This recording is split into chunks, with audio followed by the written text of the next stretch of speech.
السلام علیکم ورحمۃ اللہ وبرکاتہ۔ دوستو، میں امید کرتا ہوں کہ آپ لوگ خیریت سے ہوں گے۔ اللہ پاک ہم سب کو سلامت رکھے، خوش رکھے۔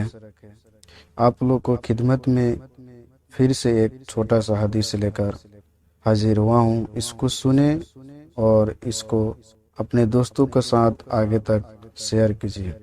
اعوذ باللہ من الشیطان الرجیم، بسم اللہ الرحمن الرحیم۔ حدیث نمبر 65۔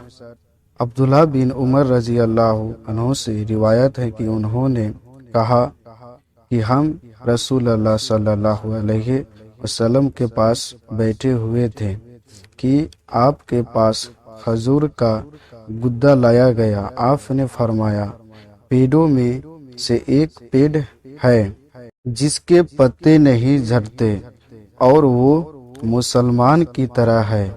مجھے بتلایا وہ کون سا پیڑ ہے۔ اس پر لوگوں نے جنگلی پیڑوں کا خیال کیا۔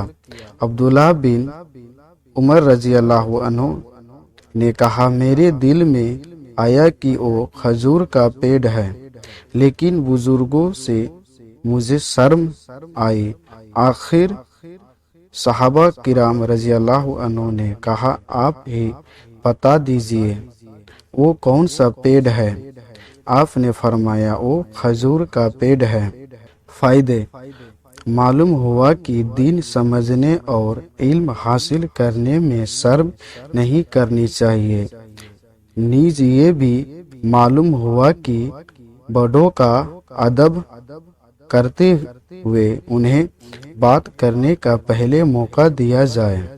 حدیث نمبر 65، صحیح بخاری۔